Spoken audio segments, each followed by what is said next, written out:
2022 has been an absolutely amazing year for video games. There's been so many amazing games released, but in this episode we are going to pit them all in a battle royale to the death. We're going to be counting down the top 10 games of 2022 and deciding, in my humble opinion, what is the best game of 2022. Let the battle commence. Kick us!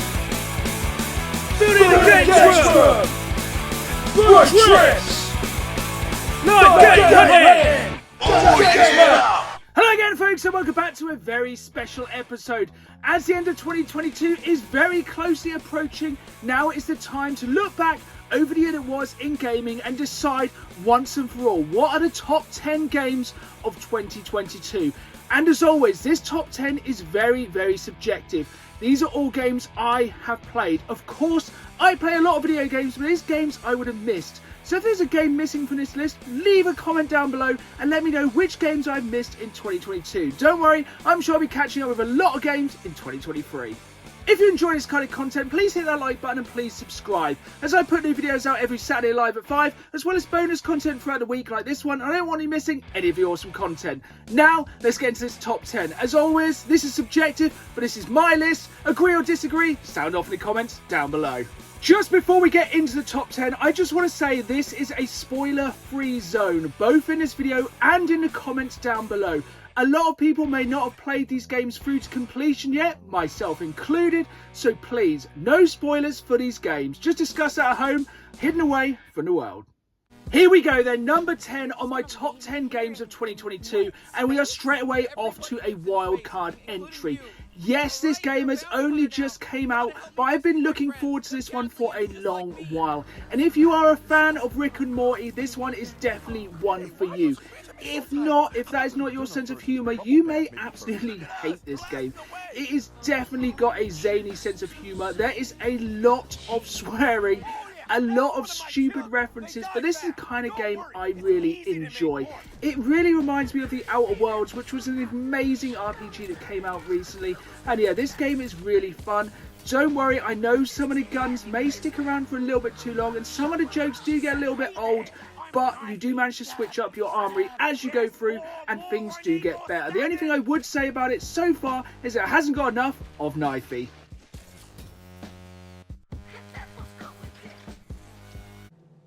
What? The Quarry is the newest hit horror experience from Supermassive Games, who brought you such games as Until Dawn and the Dark Pictures Anthology. But for my money, this is the best and scariest game they have released. And oh my god, it takes advantage of the PlayStation 5 hardware. Yes, they use real actors for this game, but the graphics on this are absolutely incredible. It literally feels like you are part of a film and you are the one controlling who lives and, most importantly, who dies. And that's the thing, you can replay this game so many times. It has 186 different endings. So whether you're playing by yourself or with a group of friends in movie mode, this game is an absolute must. Just a moment to play with the lights out. It's really happening and you're all in it. This is gonna get a little messy. PRODEUS is an absolute throwback to, in some people's opinion, a better time of first-person shooter. We are talking the early days of Doom, Quake, Hexen, those kind of quality PC shooters that just racked up the kills, the body count and the bullets. This is the kind of game where you just want to go in there and just blast some people. There is very little storyline, but there is a hell of a lot of enemies to kill and a lot of guns to do it. And that is before you even jump into the multiplayer. This is like old school Quake Arena. It is absolutely badass, it is fast paced, it is itchy trigger fingers, and there is so much user created content for this game. It just goes on and on. This one is on Games Pass, and trust me, if you're an old school shooter fan, you do not want to miss this one.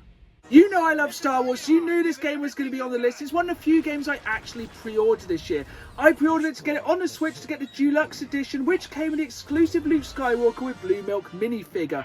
And I am a huge fan of the LEGO games, and this is without a doubt the best LEGO game ever made. It has all 9 Star Wars films, even the 3 that no one likes. But the thing is, the amount of fan service and references in this game is absolutely incredible. There is near on every character from Star Wars ever, and some you wouldn't even thought of. Yes, some of them may be on a season pass, but this is absolute fan service at its best. This is god level couch co-op. This is a fantastic game, not just for the young at heart, but all ages. Hello there. Metal Hellsinger is the most metal game of 2022. We learned when they re-released Doom that metal and gaming goes together so well, and this is the best amalgamation of the two of all time, but with a difference. This is a rhythm-based shooting game. You kind of have to shoot and stab and slash with your sword in time to the music, and what a quality soundtrack we have here. The metal soundtrack is absolutely incredible. It has some of the biggest names from the metal scene. We have people from System of a Down, Trivium, just so many good bands. And this is a game that takes practice. This is a difficult game to pick up and even more difficult to master. But when you get in the flow of things and feel that metal flowing through your veins, this game is metal as hell.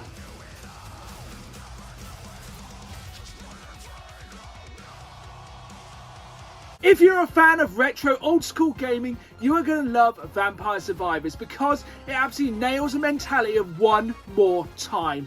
Because you just cannot put this game down. It just keeps you coming back for more, because you will die. Trust me, you will die, and you will die. But herein lies the secret of this rogue-esque game. Basically, every time you die, you level up a little bit more, get another item just a little bit more so you can get a little bit further and just kind of survive a little bit longer in the bullet hell. There is so many unlocks and upgrades and things just help you fight against the absolute hordes of enemies that will fill the screen. If you like your games old school, hard, and that one more time mentality, this is the game for you.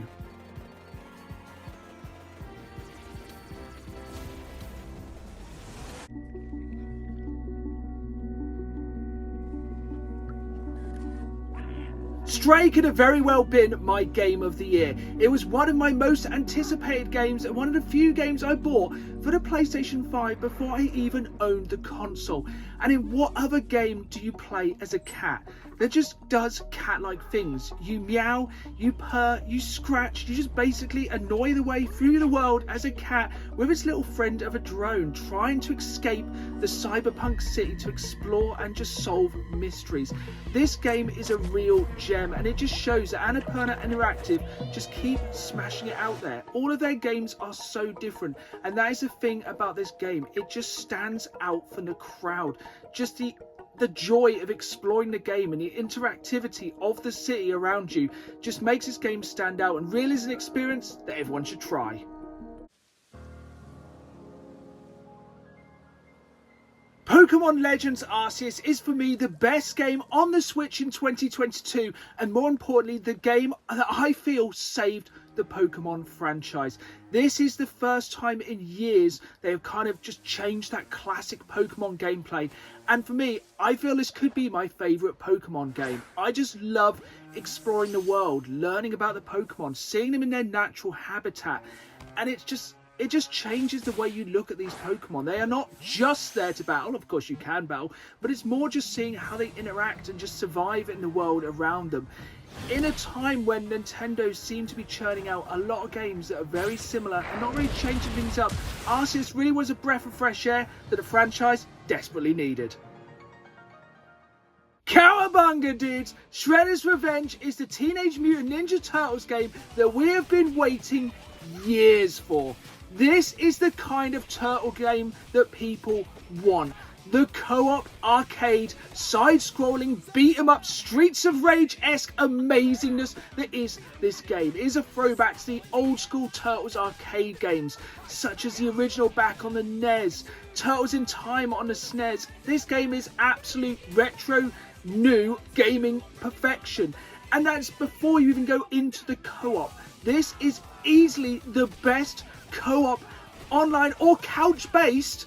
We have a couch-based co-op game in 2022 of the year. This game is absolutely incredible, whether you play it locally with friends or up to 6 players online, which is absolute insanity. And this game is such pure fan service. It has all your favorite characters, all your favorite enemies. This is just a Teenage Mutant Ninja Turtles fan absolute dream. Could have very well been my game of the year if it wasn't for one game. Time is running out. The prophecies say Fimbulwinter leads to Ragnarok. God of War Ragnarok was my most anticipated game of 2022, and I feel it could be one of the greatest games of all time. I don't want to spoil anything about this game, just trust me. If you're a fan of video games, you need to check this one out. So there we have it. They are my top 10 video games of 2022. And trust me, I don't want to go too deeply into God of War Ragnarok, but I've never felt such emotion playing a video game. Like the feel of power and emotion and conflict and just amazement around every corner. It truly is an experience that I want everyone to experience, and I don't want to spoil a single thing.